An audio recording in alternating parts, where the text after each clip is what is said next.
म्हणून अंतरी ज्ञान होआवे, मग बाह्य लाभे स्वभावे, परिकर्मे ज्ञान संभवे, ऐसे के जोड़े। इसलिए अंतःकरण में ज्ञान उत्पन्न होना चाहिए, फिर बाह्य शुद्धि की प्राप्ति आपसे आप हो जाती है।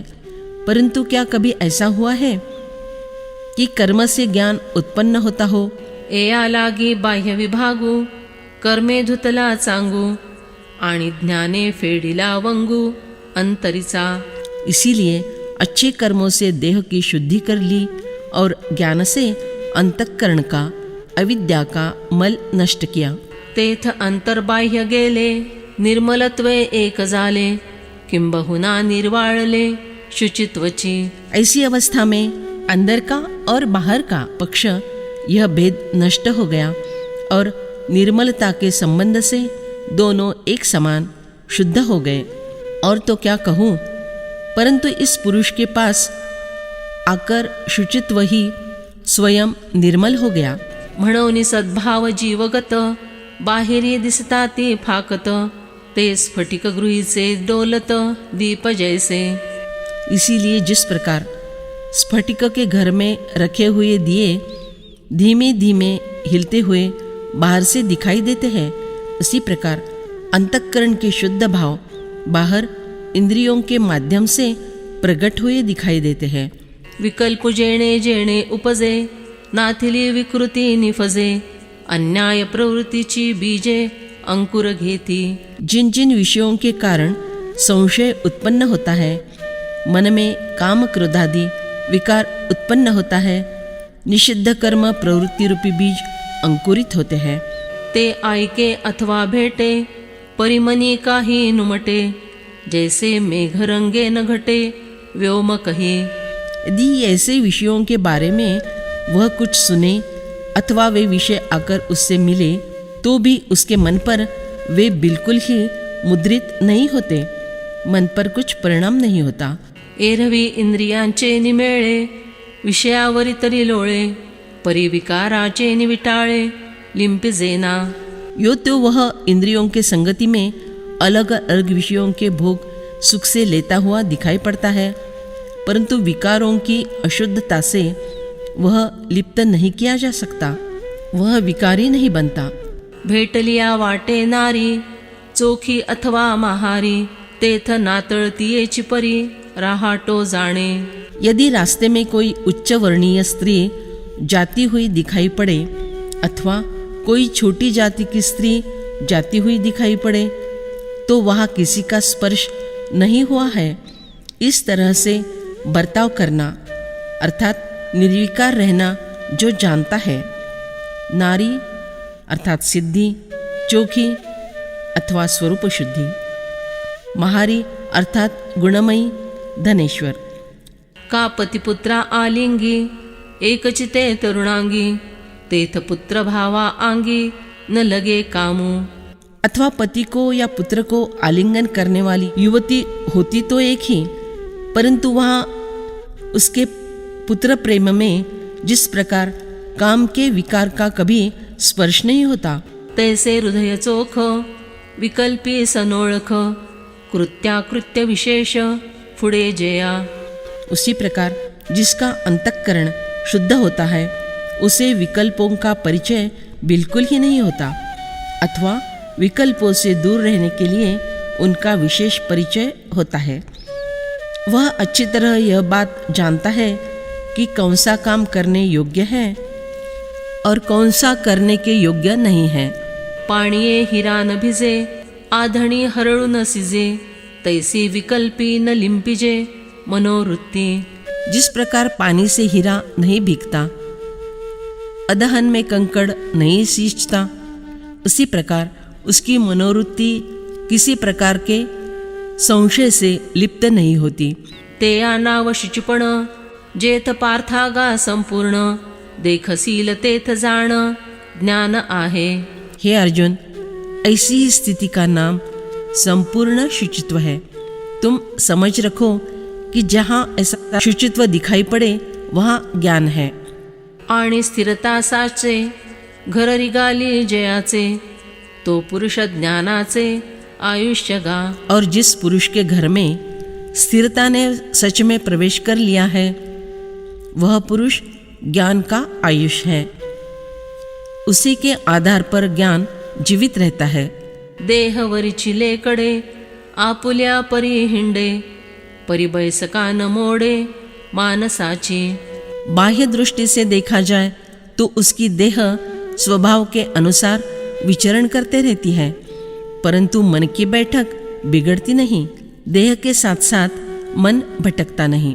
वछावरून धेनुचे स्नेहराना नवचे, नये भोगू सतियेचे प्रेम भेण। गौ जंगल में चरने जाती है तो भी उसका प्रेम गौशाला में बंधे हुए बछड़े को छोड़कर जंगल में भटकने के लिए नहीं जाता। सती स्त्री का अपने पति से एकनिष्ठ प्रेम होता है। औरों को वह प्रेम सती के सत्व से जल जाने के भय से भोगने को नहीं मिलता। का लोभिया दूरी जाये, परिजीव ठेवा चिठाये, तैसा देह चालिता नोहे चळू चित्ता। अथवा लोभी मनुष्य दूर चला जाता है, परंतु उसकी जान धन की गठरी के पास ही रहती है। उसी प्रकार ज्ञानी पुरुष के देह गतिविधि युक्त दिखाई पड़े तो भी उसका चित्त चांचल्य युक्त नहीं होता, चित्त स्वरूप में स्थिर रहता है। धावते या अभ्रासवे, आकाश जैसे न धावे, भ्रमण चक्री न भवे ध्रुव जैसा। जिस प्रकार तेजी से दौड़ने वाले मेघों के साथ आकाश नहीं दौड़ता, वर्तुल में घूमने वाले नक्षत्र मंडल के साथ जिस प्रकार ध्रुव तारा नहीं घूमता। पांथिकाची ये रझारा, सवे येणे जाणे धनुर्धरा, का नाही जेवी तरुवरा पथिचेया।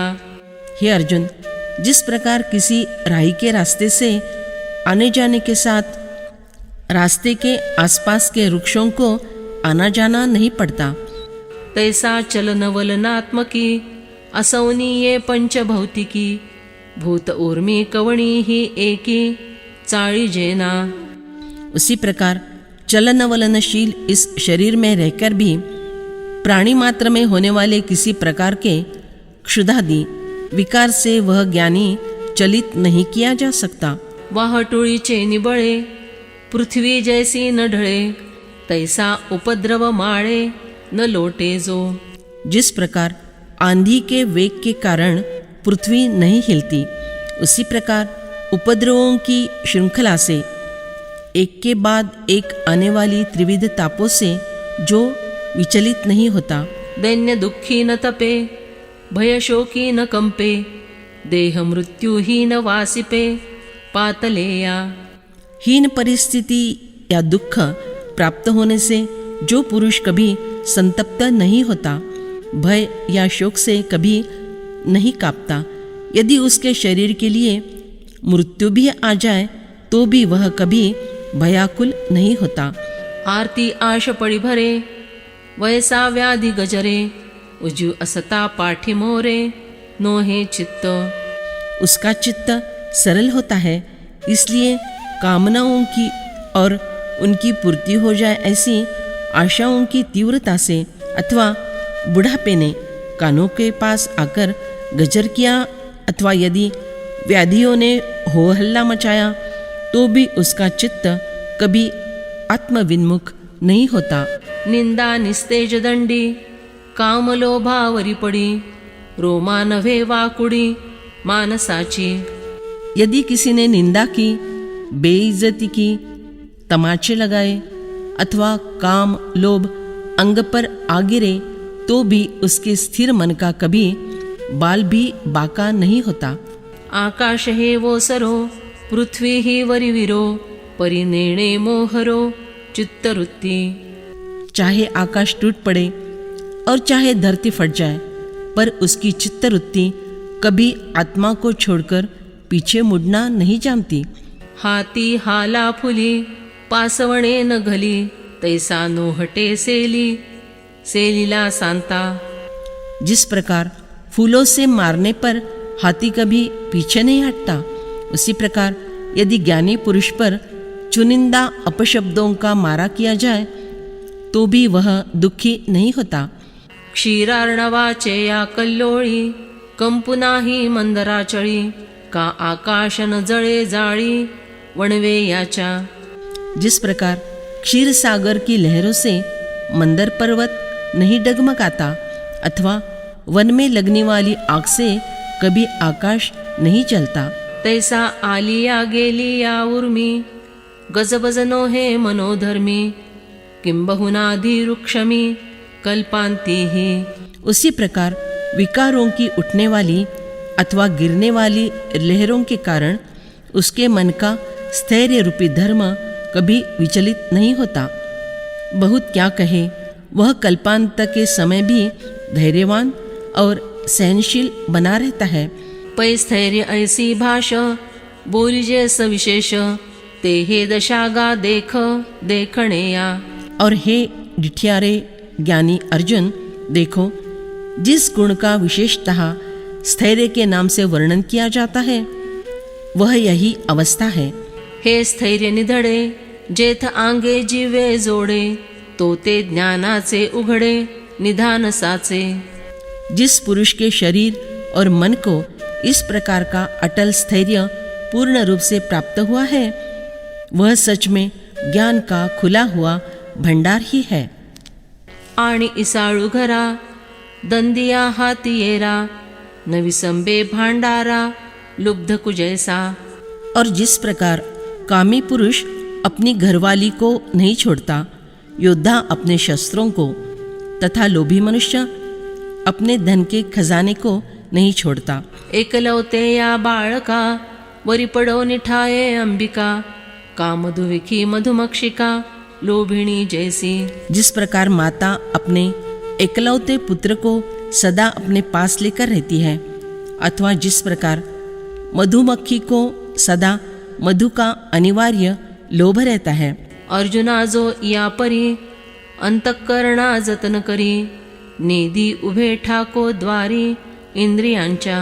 हे अर्जुन, जो इस रीति से अपने अंतःकरण को संभालता है और उसको इंद्रियों के द्वार पर खड़ा नहीं रहने देता।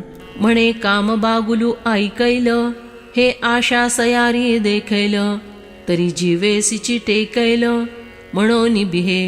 जो इस कल्पना से सदा भयभीत रहता है कि यदि मेरा अंतःकरण रूपी बालक वहाँ आ गया है, ऐसा कामरूपी हवा सुन लेगा, वह आशा रूपी डाकिनी देख लेगी, तो वे मेरे बालक की जान को बाधा कर देंगे।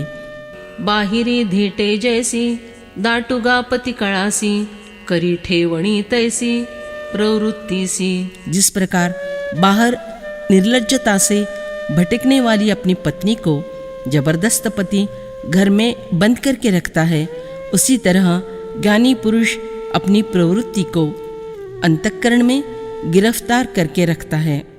सचेतनी गाढेपणे देहासकट आटणे संयमावरी करणे बुजो निघाली। चैतन्यमय देहाकृति रूप से दृढ़ता से पांच भौतिक देहाकृति का संपूर्ण लय करा देता है और इंद्रियों को चारों ओर से रोककर संयम के हवाले कर देता है। मनाच्या दाहेद्वारी प्रत्याहाराच्या ठाणांतरी यमदम शरीरी जागवी उभे। शरीर में मन के इंद्रिय रूपी 200 द्वारों पर प्रत्याहार रूपी थाने पर यमदम रूपी पहरेदारों को सदा जागृत रखता है। आधारी नाभिकंठी बंधत्रयाची घरटी चंद्र सूर्य संपुटी सुये चित्त। जो आधार, नाभि और कंठ के स्थानों पर मूल, ओडियानो और जालंधर नामक तीनों बंधों की गश्त बिठाता है, अपने चित्त को इड़ा और पिंगला इन दोनों नाड़ियों के संधि में प्रविष्ट कर स्थिर करता है। समाधीची सेजे पासी बांधव निघाली ध्यानेसी चित्त चैतन्य समरसी आतुरते। समाधि रूपी शैया के पास अर्थात समाधि स्थिति के पास रहने वाली उससे निचली वाली ध्यान रूपी भूमि में चित्त को बांध रखता है। ऐसा स्थिर चित्त चैतन्य के साथ समरस होने के लिए आतुर हो उठता है।